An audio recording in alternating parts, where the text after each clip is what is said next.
నడిపిస్తాడు నా దేవుడు, శ్రమలోనైనా నన్ను విడువడు.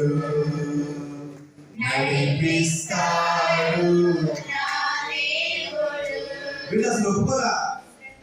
యాభై ప్రభు నడిపిస్తాడయ్యా, మీరు నడవండి అని సామూయేలు ప్రవక్త చెప్తే, అబ్బాయి మా వద్దు, మా బాలుదేవతే నడిపిస్తుందని వాళ్ళు పూజలు పురస్కారాలు చేశారు.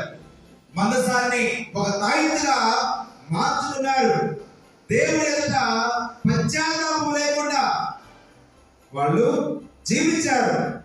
ఓటమి తర్వాత దేవుడి దగ్గరకు తిరిగి రాకుండా తమ సొంత మార్గాన్ని ఎంచుకోవడం ప్రయత్నం చేశారు. ఈ 4వ అధ్యాయం అంతా కూడా అదే. దేవుడు అంటే లెక్కలేదు.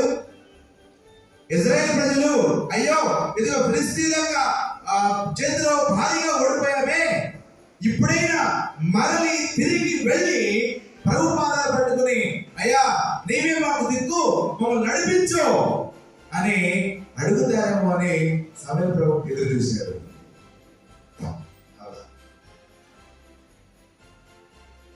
గాలిలో దీపం పెడితే ఏమవుతుంది? ఆరిపోతుంది. రెండోసారితో కూడా అదే జరిగింది. ప్రియ సహోదరి సహోదరులారా, వాళ్ళు ఓడిపోవడానికి మూల కారణం ఆత్మీయ అవిధేయత. మన జీవితంలో మనం ఓడిపోవడానికి కారణం, మన బయటికి మాత్రం భక్తులుగా విశ్వాసులుగా నేను ప్రతిరోజు పూజా బలికి వెళ్తాను, ప్రతిరోజు జపమాల చెప్తాను, ప్రతిరోజు మా ఇంట్లో నుండి సాయంత్రం 7 గంటలకు చాలా టకీ వరకు వచ్చి ప్రార్థన చేస్తాం. కానీ ఆ మరుక్ష క్షణమే భార్యని ఆడపోసుకుంటాం, భక్తిని ఆడపోసుకుంటాం. మరి ఎక్కడుంటుంది శాంతి సమాధానం? ఎక్కడుంటుంది విజయం? విజయం అనేది పొందుకోవాలంటే విధేయత కలిగి జీవించాలి. ప్రియ సహోదరి సహోదరులారా, దీవెన పొందుకోవాలంటే దేవుని పట్ల విధేయత కలిగి జీవించాలి. అదిగో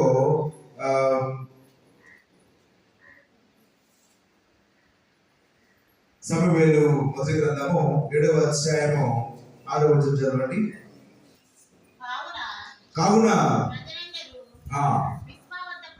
మిస్పా వద్ద ప్రోగై ఆ నీళ్లు తోడి యావే ముందట ఆ దినము ఉపవాసం నుండి యావే ఆజ్ఞ మీరి అపరాధము చేసితిమి అని ఒప్పుకొన్నది. మిస్పా యుద్ధనే